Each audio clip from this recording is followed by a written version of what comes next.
would invoke the name Leon Lutt tonight, that famous Thanksgiving block, a field goal in the sleet and snow, and he tried to field it, and it led to disaster. That play and that whole sequence, Ryan, it's just we're standing down here on the field. That's just not one we expect to see. How do you break down what happened? Yeah, I think the first thing is you heard Joe Burrow after the game with Miss Lisa say, it's the first time the ball has bounced our way. It's really true, too. Right. You're in a situation where you get the face mask, and now you're punting, and you're going to give Cooper Rush the opportunity to get the football and score. And let's look at the punt. So maybe we can try to explain this to some of the viewers at home, right? Once this punt is blocked, you'll see many of the Cowboys, they'll start to wave it off. But there's one player, right, he goes to touch the football. The reason is this: if the football's behind the line and the Dallas Cowboys touch it, then it can't be recovered and picked up and now be Cincinnati's ball. Right. But once it passes the line of scrimmage, it's just like a muff, as if Turpin were trying to catch the ball and it bounced off of him. And that gives the Cincinnati Bengals an opportunity to score in a night where the Dallas Cowboys defense did a great job throughout the night stopping this powerful offense. And here, let's look at the last play. Joe Burrow is going to know right away that Malik Hooker's in the middle of the field and it's a 3-deep coverage. He also realizes that it's man-to-man because Deron Bland and Jordan Lewis are locked up outside. We're going to get Yoshi Voss with a hookup here, and Jamar Chase is just going to run a simple out. And let's let the play run now. Because of Deron Bland being so far off, Jamar Chase is going to catch this football with space. Now, we've seen it before, Scott, and you saw Jamar when he walked up here. This guy's built like a running back at the lower body. Look at this space, and now Deron Bland is going to shoot for the outside leg. But because the ball was thrown inside to this shoulder, Jamar Chase is going to get a natural roll into the run and then straighten up because now he can run away from Malik Hooker. And he described that he's able to actually get kind of a running start as he catches the pass. Exactly, and Joe even mentioned it a little bit when he was speaking too. He said, Jamar and I have repped that a ton of times. I threw the football to the inside shoulder so he can get inside, face up, and make a play. We saw the yards after the catch. We saw the strong hands from Jamar Chase, but we also saw Joe Burrow tonight with ultimate poise and composure. Ooh. There was the interception in the second half. There was pressure for Micah Parsons in the front line of the Dallas Cowboys. He just continued to play, and when he got his chance late, he made a play like one of the best quarterbacks in all of the NFL. You know, Jamar, going back a long, long time, I wish you could have been sitting here when I pushed this card across, and this is the card that had the note about Randy. His eyes got big. I would imagine this is a young man who isn't easily impressed, but for him to be now in this category, only guys ever with 5,040 in their first 4 seasons, where do you put him among his current set of peers in terms of the best receivers in the game? I think the only other receiver in the conversation is the same one he played with. Isn't that insane? It's insane that both of those guys were on the same team with that quarterback. There's a reason why they were historic. Yeah, you know, but when you look at it, for Jamar Chase to actually play with Randy's son at LSU and get an opportunity to see him up close, I don't think many young players get that chance. I don't know if you heard him say it. He said I wanted to work out with him, but he was just nervous to ask. Yeah, imagine that. A guy this good's nervous to ask. You know, because it's Randy Moss, and like you said, you know, our thoughts and prayers are with him because that's what he felt like to younger players, a superhero.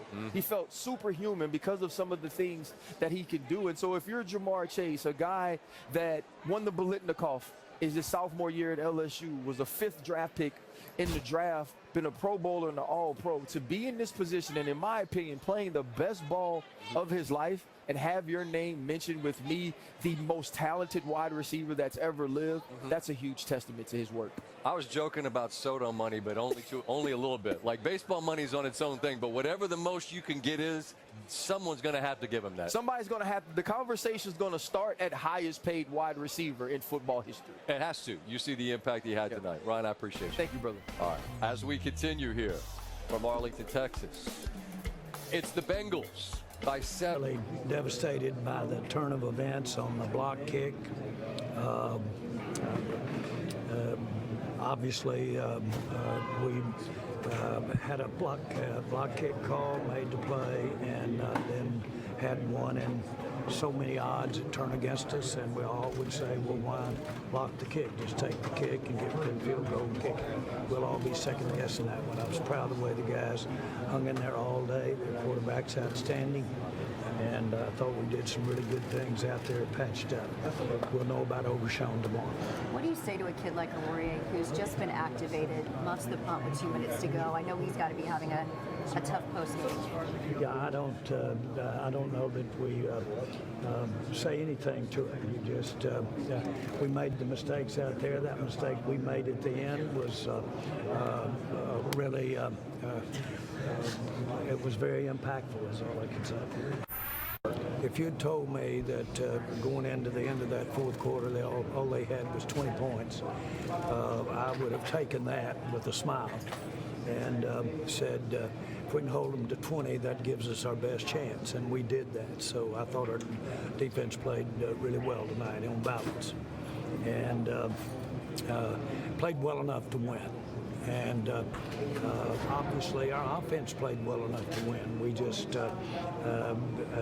there's 3 phases. You got a special Teams that had the slimmest of playoff hopes, everything has got to go right, including winning tonight. For Dallas, they got the stop they needed, but as you undoubtedly know because you've been watching, it all goes wrong after the block punt recovered by Cincinnati. They scored the touchdown, and CeeDee Lamb and Dallas left to deal with the aftermath.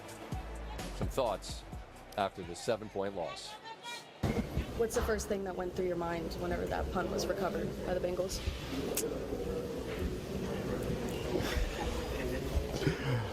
We should have got the ball. Just how challenging is it going to be to suffer a loss like this? I mean, now you're going into a short week where you got to travel out to Carolina. That's for us, bro. We just got to do what we got to do and play the game. Obviously, right now we can control only what we can control, and that's going out there and playing whoever that's next on the list. So as for us, treat the short week like what it is. We came off a long week, so I feel like the time is kind of even out now. So go out there and play ball and do what we do. I really don't view it that way. That's football. Football's is an up and down sport. It's 11 individuals on 11 individuals every play. So there's nothing that happened in the game today that players and coaches haven't experienced before. Just it happens in a different order. So, and when you don't win, yes, that's the kind of things that are said. But when you do win, you overcome adversity. So we were short today. We've been short, all year. But we had some that obviously were not very good at all as an overall performance. But they prepared to win. We were in position to win, and we came up short. So it's definitely disappointing. Elwin Henderson, Gilmer Mirror. Mike, would you say that this is maybe the toughest pill to swallow as far as a non-playoff loss you've experienced as a head coach? Oh, definitely, because where it puts us in the season. We understand that we dug ourselves a hole.